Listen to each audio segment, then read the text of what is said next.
mitochondrial function down. So two things: we can improve the mitochondrial health by increasing more activity, and also while increasing more activity, we can fight the aging.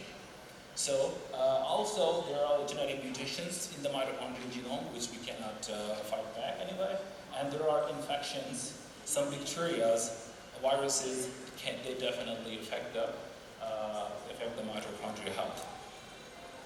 So there are some signaling pathways which are normally affecting they are actually playing with the mitochondria.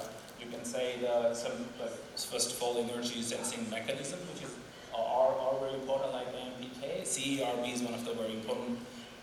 Calcium kinase is redox-regulated, like nitric oxide, and also the inflammatory pathways. So when we talk about certain, I chose to talk about the NOx.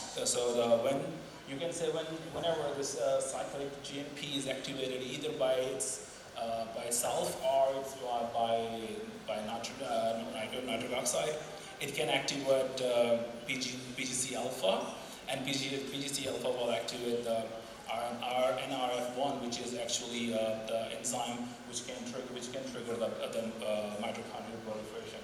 So there are different factors in the mitochondrial proliferation. So mostly they are activated by different stimuli.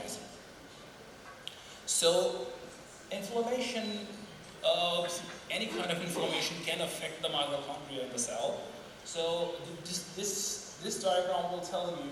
You can see inflammation and this whole mechanism on the top. You can say once the inflammation happens, it can activate through ROS production, and ROS production can damage the mitochondria, which can damage mitochondria, can split into several parts, and also be mitophagy. And to cope up this, because when we have a high ROS, then there is ATP deprivation. The ATP will go down, so it means mitochondria function will disturb. So to cover up this mechanism, the CRE gene, the pathways activate, which induce more energy and which start the mitochondrial biogenesis.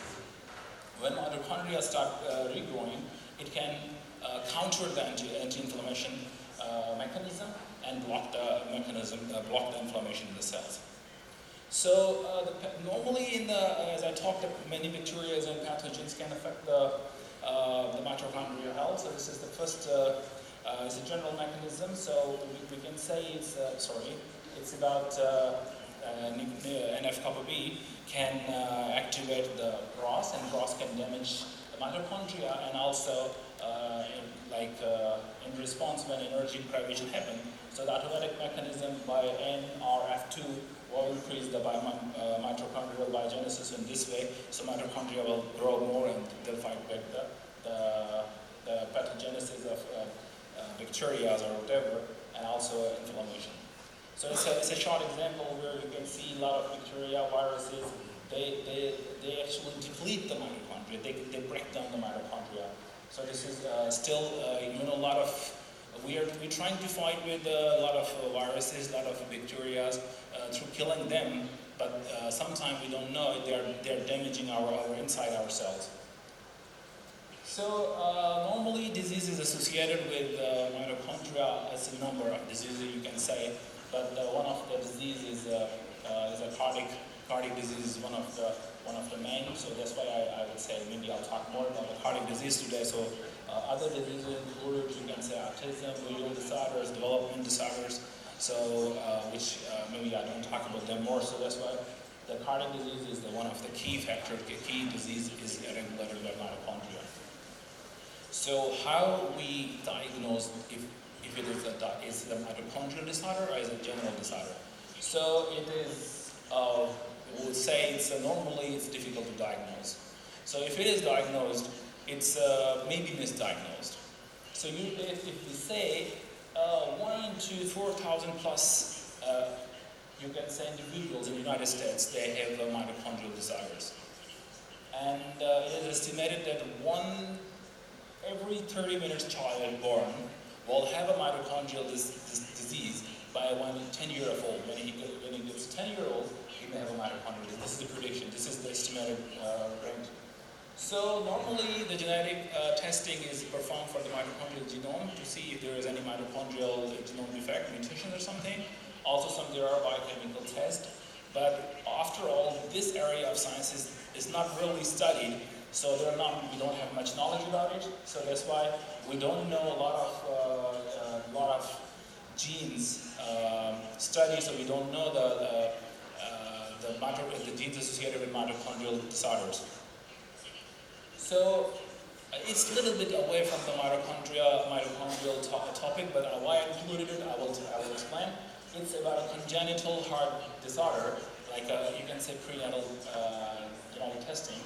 So we did some study on almost more than 100 patients. We identified them using ultrasound and ECG to find they have some cardiac problem. And we find that more than 20% of the patients, they are diagnosed with different genetic mutations, CNVs, different CNVs. And we find that the patient with a complex congenital heart disorder has more mutations than the isolated CHDs. So here to show this one, I chose like only few.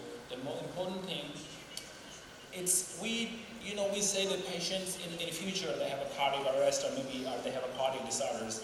We blame many other things, but normally we don't blame the genome. So we don't talk about the genome. We talk about other factors.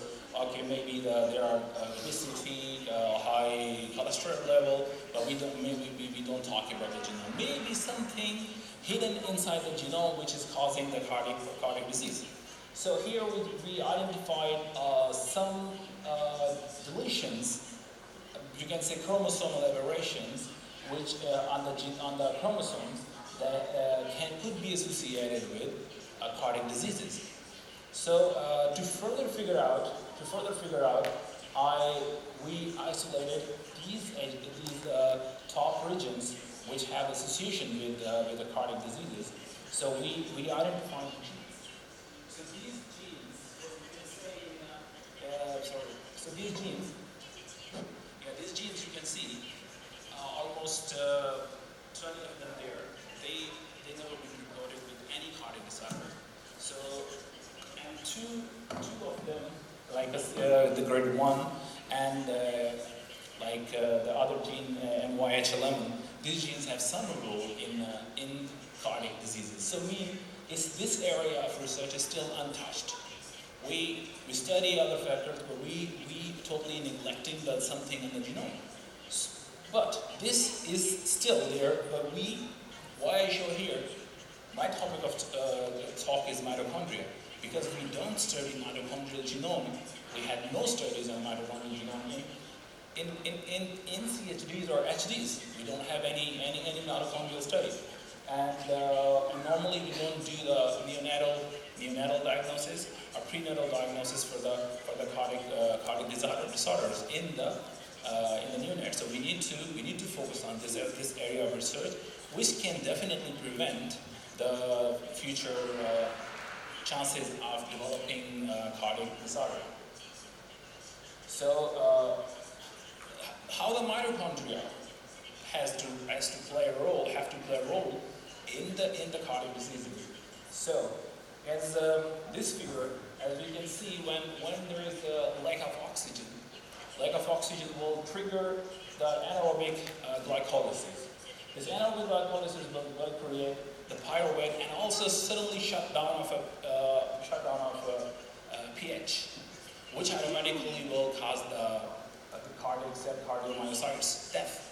So which will definitely, when the cardiomyocytes death may lead to the cardiac arrest. So to cover up this one, supplementing the oxygen can help, supplementing the nutrition can help. So, but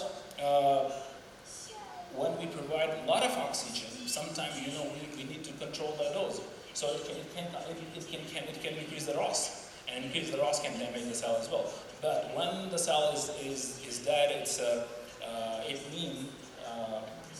problem for overall heart. So that's why the mitochondria is very important. here we see a lot of cell death mechanisms which are associated with the mitochondria.